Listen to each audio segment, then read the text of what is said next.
തെലുങ്കിലെ comedy timing ഉള്ള നടന്മാരുടെ list എടുത്താൽ അതിൽ വരുന്ന ഒത്തിരി നടന്മാരുണ്ട്. റീസെൻ്റ് ആയിട്ട് വന്ന നടന്മാരുടെ ലിസ്റ്റ് എടുത്താൽ ആ ഒരു നവീൻ പോളി ഷെട്ടിയൊക്കെ അതിൽ വരും. സീനിയർ ആക്ടേഴ്സിൻ്റെ ലിസ്റ്റ് എടുത്താൽ ചിരഞ്ജീവി, രവി തേജ, വെങ്കടേഷ്, അങ്ങനെ കുറച്ച് നടന്മാരുണ്ട്. സോ അതിൻ്റെ കൂടെ തന്നെ നാനിയും ആ ഒരു സീനിയർ ആക്ടർ അല്ലെങ്കിലും നാനിയും ആ ഒരു വളരെ നാച്ചുറൽ ആയിട്ടുള്ള കോമഡി ടൈമിംഗ് ഉള്ള ഒരു നടനാണ്. സോ ഒരു ഗ്യാപ്പിന് ശേഷമാണ് ചിരഞ്ജീവിയുടെ ഒരു സ്ട്രോങ് സോൺ ആയിട്ടുള്ള, ചിരഞ്ജീവി എല്ലാവരും ഇഷ്ടപ്പെട്ട ഒരു സംഭവമാണ് ചിരഞ്ജീവിയുടെ കോമഡിയും ഡാൻസും ഒക്കെ.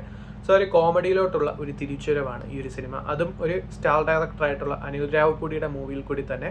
Bhagwant Kesari, Raja the great, F1 fun and frustration, F2 fun and frustration, അങ്ങനെയുള്ള സംഭവങ്ങളും കാര്യങ്ങളൊക്കെ ചെയ്ത ഡയറക്ടറാണ്. അതിനോട് തന്നെ റീസെൻ്റ് ആയിട്ട് വന്ന, റീസെൻ്റ് അല്ല ഒരു വർഷം മുന്നേ വന്ന ഈ ഒരു സംക്രാന്തിക്ക് തന്നെ റിലീസായ സംക്രാന്തി ഉസ്തുന്നാം എന്ന് പറയുന്ന മൂവിയുടെ ഡയറക്ടർ കൂടിയാണ്. സോ ഇദ്ദേഹം ചിരഞ്ജീവി ആയിട്ടുള്ള ആ ഒരു കോമ്പിനേഷനിൽ വരുമ്പോഴത്തേക്കും അവിടെ കോമഡിയാണ് കൂടുതലും വർക്കൗട്ട് ആവുന്നത്.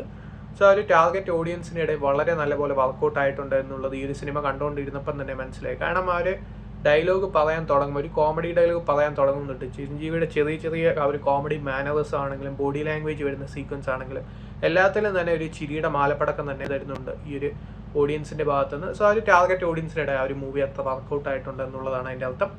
ഒരു സിനിമയുടെ പോസിറ്റീവ് ഈ ഒരു ചിരഞ്ജീവിയുടെ പെർഫോമൻസ് തന്നെയാണ്. ഈ ഒരു ബോഡി ലാംഗ്വേജ് ആണെങ്കിലും മാനേഴ്സ് ആണെങ്കിലും ബാക്കിയുള്ള സംഭവങ്ങളൊക്കെ ആണെങ്കിലും ആ ഒരു ക്യാരക്ടർ അത്യാവശ്യം നല്ല രീതിയിൽ തന്നെ സ്ക്രീനിൽ എത്തിച്ചിട്ടുണ്ട് ഈ ഒരു ചിരഞ്ജീവി. സോ അതിൻ്റെ കൂടെ തന്നെ ഈ ഒരു സിനിമയിൽ ബാക്കി പെർഫോമൻസ് വരികയാണെങ്കിൽ ഒരു വില്ലൻ്റെ ക്യാരക്ടർ ഒട്ടും എഫക്റ്റീവായിട്ട് തോന്നിയില്ല എന്നുള്ളതാണ് സത്യം. സോ കാരണം എന്താണെന്ന് വെച്ചാൽ അങ്ങനെയാണ് ഒരു ക്യാരക്ടർ പൊസിഷനും സംഭവങ്ങളൊക്കെ വന്നിരിക്കുന്നത്. സോ വെങ്കടേഷിൻ്റെ ക്യാമിയോ പ്രതീക്ഷിച്ച പോലെ അത്രയും വലിയൊരു സംഭവമായി വന്നില്ല എന്നുള്ളത് സിനിമയുടെ വേറെ ഒരു നെഗറ്റീവാണ്. എന്നാലും ആ ഒരു രണ്ട് ഹീറോസിനെ കാണാനോ അവരുടെ സീക്വൻസ് കാണാനൊക്കെ രസം ഉണ്ടായിരുന്നു. പിന്നെ പറയുകയാണെങ്കിൽ ഈ ഒരു മൂവിയിൽ നമ്മൾ കണ്ടുമടുത്ത കഥ തന്നെയാണ്. പിന്നെ ഒരു തമിഴ് സിനിമ ഓർമ്മ വരും നമുക്ക് ഈ സിനിമ കണ്ടുകൊണ്ടിരിക്കുമ്പം. അതൊക്കെയാണ് സിനിമയുടെ പ്രധാന പ്രശ്നം. സോ അല്ലാതെ ഈ ലോജിക്ക് ഇല്ലാത്ത കോമഡി പടങ്ങൾ കാണാൻ ഇഷ്ടമുള്ളവർക്ക് കണ്ടു നോക്കാം.